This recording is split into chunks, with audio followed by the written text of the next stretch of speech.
So let's talk about what sugar does to your arteries.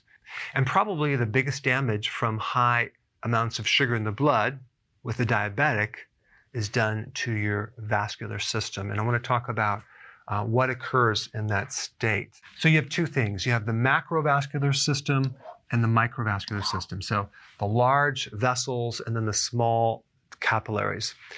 In the large vessels, you have the coronary artery. That's the artery that supplies the heart muscle, okay?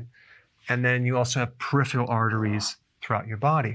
And then you have the microvascular system, which goes to the retina of the eye. Or the kidney. If you think about it, what does the kidney do? It filters your blood. So you have the entire vascular system that gets filtered through the kidney. So you have a lot of capillaries in the kidney. Then you have these tiny nerves in your feet or your hands. Okay, so when you have high levels of sugar, it can create this damage, and it's called peripheral neuropathy, where your bottom of your feet or the fingertips become numb or painful or burning pain, and that progresses to a situation when you have more and more damage to the nervous system, and it could potentially get necrosis, or literally like the tissue is rotting. And that's simply because of this. Sugar rusts out your vascular system. It creates all sorts of oxidation. And you can think about it like an old car that has rust on it. The same thing happens inside your arteries. They start to oxidize and you start seeing damage. The layer of the inside of the blood vessel is called the endothelium. And the endothelium controls the tone of the blood vessels. It prevents certain things from invading the blood vessel, so it acts as a barrier. And it's highly sensitive to too much sugar. So high levels of glucose mimic inflammatory initiators. So glucose creates inflammation in the arteries. And that's the very beginning stage of a sequence of events that end up as a blockage in your artery. It starts with an oxidation, damage, inflammation. Cholesterol will come in after the fact. So people are focused on the cholesterol, but that is just trying to heal this inflamed, damaged endothelial layer. The oxidation has both direct and indirect effects. I'm not going to get into all the technical things about it, but it creates a lot of serious effects on the inside of the body that you don't really know are happening until you have a problem later in life.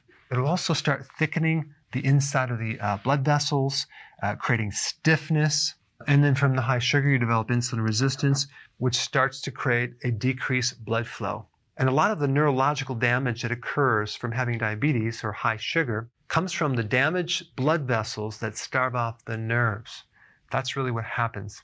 Another effect that sugar has in the arteries is it creates these, it's called AGEs, advanced glycated end products. And this is a very toxic thing to the arteries and to the rest of your body, to the nervous system, to the brain, to the pancreas. And then another thing that occurs when you have hyperglycemia, high blood sugar, is that you start to develop excessive amounts of sorbitol.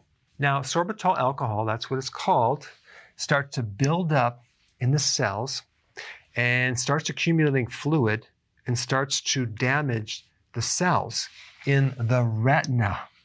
This leads to cataracts in the retina, which can eventually lead to blindness, and then to the myelin sheath, which destroys the nerve.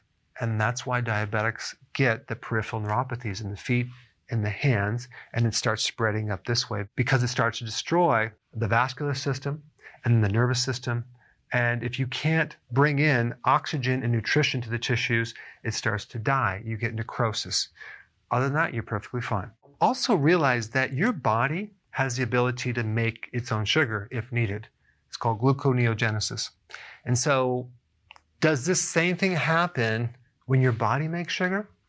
No, it doesn't, because your body also makes antioxidants that protects against the complications of high sugar.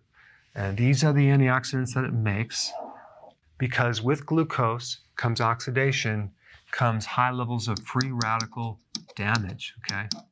This is another reason why you should eat food high in antioxidants versus buying some pill that has an antioxidant. You should eat lots of food with antioxidants.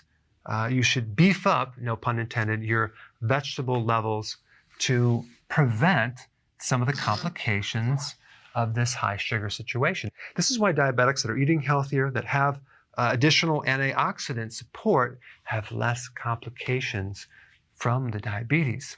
Another really good thing to take for some of these conditions is benfotiamine. It's a fat-soluble B1 that can definitely protect the peripheral neuropathy from the complications of high sugar, and also the kidney to a certain level, and also the retina. But FYI, to be totally transparent, the research on these two were mainly done in animals, not humans.